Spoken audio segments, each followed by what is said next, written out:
ఒక తల్లి లాంటి తల్లిని మనం కాపాడుకుంటే ఆ తల్లి మనకి 4 ముద్దల అన్నం పెడుతుంది.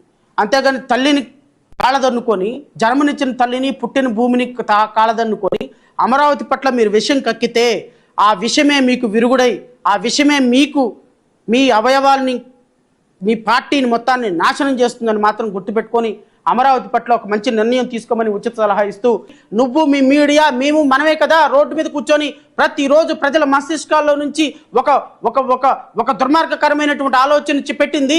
10 లక్షల కోట్ల రూపాయలు అప్పు జరిగింది ఈ రాష్ట్ర ప్రభుత్వం, శ్రీలంక అయిపోతుందని మీ టీవీ5 ఏబిఎన్ మహా టీవీలోనే కూర్చొనే కదయ్యా మాట్లాడింది మనం. మరి 10 లక్షల కోట్ల రూపాయలు అప్పు అయిందన్న సంగతి మీకు తెలీదా? ఎలా సంపద సృష్టించాలో మీకు తెలీదా? సంపదను సృష్టించే ప్రజలకు ఎలా సంక్షేమ పథకాలు ఇవ్వాలో నీకు పవన్ కళ్యాణ్కి తెలీదా? పోనీ పవన్ కళ్యాణ్ గారు అంటే ఆయనకి స్క్రిప్ట్ రాసి కట్టు పేస్టు కట్టు ప్యాకప్ స్టోరీల్లో ఎక్కువ ఆయన బ్రతుకంతా అలాగే ఉంది కాబట్టి somehow we can justify.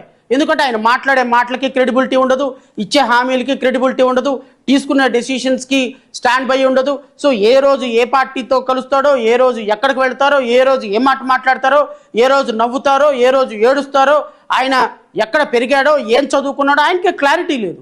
So clarity లేని సందర్భంలో రాష్ట్ర ప్రజలకు కూడా ఒక క్లారిటీ ఉంది ఆయన మీద. బట్ 45 సంవత్సరాల సీనియర్ పొలిటీషియన్, ఈ దేశంలోనే ఎకానమీకి సృష్టికర్తని నేను, రంగరాజన్ కంటే కూడా సృష్టికర్తని అని చెప్పుకునే మీకు 2024లో రాష్ట్ర ఆర్థిక పరిస్థితి గురించి అవగాహన లేదా? 2024లో 10 లక్షల కోట్ల రూపాయలు అప్పయింది. మరి 2024లో అధికారంలోకి వస్తే ప్రజలకి సూపర్ 6 అమలు ఎలా జరుగుతుంది అనేటువంటి దాని మీద ఒక స్పష్టత లేదా? ప్రజలకు మనం హామీలు ఇచ్చాము, దాని మీద నిలబడాలి. ఖచ్చితంగా ప్రజలకు ఇచ్చినటువంటి హామీలను చూసి మనకు ఓటేస్తే రేపొద్దున మనం నిలబెట్టుకోకపోతే మనల్ని చీటర్స్ అంటారు, మనల్ని బెగ్గర్స్ అంటారు, మనల్ని మోసం చేసినటువంటి మోసగాళ్ళు అని అంటారు. అవగాహన లేదా? రాష్ట్ర ఆర్థిక పరిస్థితుల మీద అవగాహన లేకుండా రాష్ట్రంలో